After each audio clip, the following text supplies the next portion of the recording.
So you want your own place. Well, there is going to be some rough patches along the way, however, if you sacrifice and stay focused, you'll be just fine. I'm going to walk you through the process of moving out of your parents' house after graduating high school. Because who wouldn't want to leave the comfort of their childhood home and dive into adulthood, right?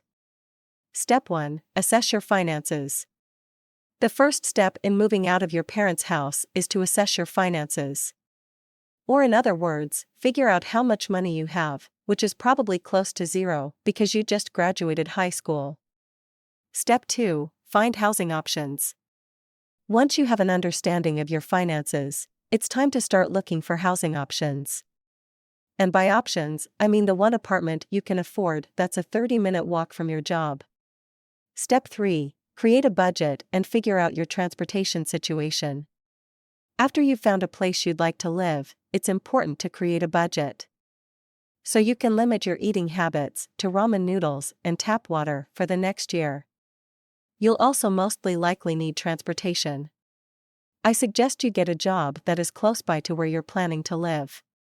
If your car breaks down, you can still walk. If your car isn't broke down, you can still walk. This will help you save on gas. There's also other options as well. You can bum rides, take taxis, Uber to work, or use the bus or subway if available.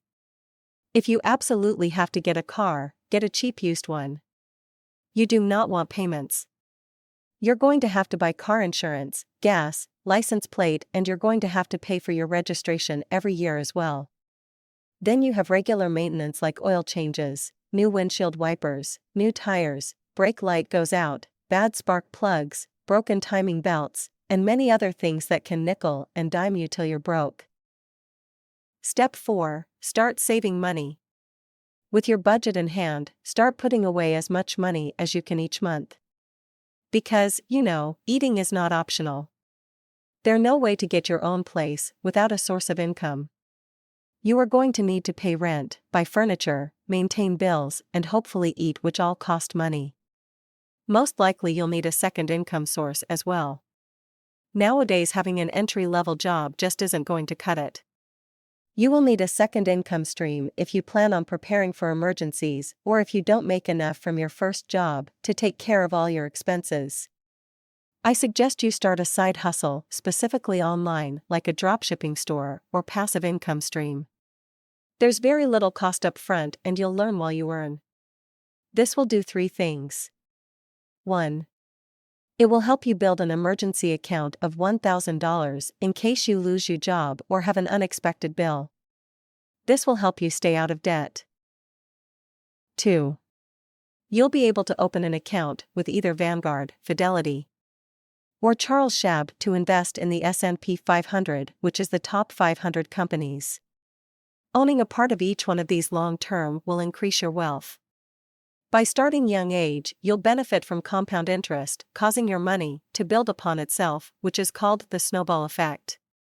Now that you have 2 jobs, 10% of your gross wages should go to the church. Why? Well, God promises blessings in return for your gifts. If you give the Lord 10% of all you earn, He has promises to open His windows and pour out blessings on you. Malachi 3 verse 10. The second reason is those who have the blessings of unknown strangers, and an all-encompassing goodwill of people live a life and exit that life peacefully and gracefully. That is only possible when you don't cling on to everything you have, and leave some part of it for others. Step 5. Apply for renter's insurance and stay out of debt. Before you move into your new place, you'll want to apply for renter's insurance. So in case the place burns down, you'll be covered. Yay! Most importantly, do not get any debt. Let me say it again. Do not get any debt. Your number one wealth building tool is your income, and you can't build wealth if you're giving it away as soon as you get it.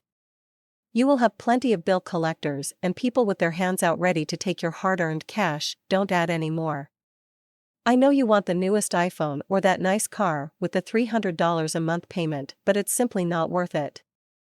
Once you get it, you'll be cool with it for about a month or so, then it'll get that first ding or scratch and the novelty will have worn off. Next thing you know, you have a payment every month on an item you didn't love as much as you used to, and before you know it, they've released a newer model, so you can start the cycle all over again. Here's a pro tip. Avoid lifestyle inflation. Now that you've got some money saved up, you'll be tempted to want to flex a little, but I encourage you to stay strong.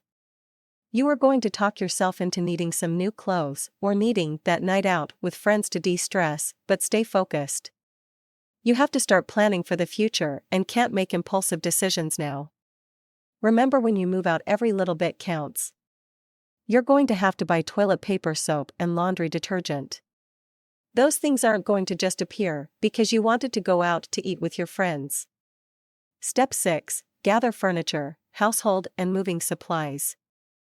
As the moving day approaches, start gathering furniture and moving supplies such as couches, dinner table, cheap bath towels, boxes, tape, bubble wrap, and furniture pads. And get ready for a fun-filled day of carrying heavy things up flights of stairs. Walmart, second-hand stores, yard sales, Facebook selling wall, dollar stores, and IKEA are great places to get these things on the cheap. Step 7. Move in and set up utilities. Once you've gathered all of your moving supplies, it's time to move into your new place. And then spend the next week trying to figure out how to use the oven and set up the internet.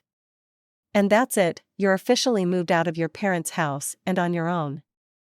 Enjoy the freedom and independence of paying bills and doing laundry every day. Thanks for watching, and I hope this guide has been helpful. Don't forget to like and subscribe for more videos like this. And if you have any questions or tips for moving out, leave a comment below. Or just call your parents and ask if you can move back in. Take care and see you next time.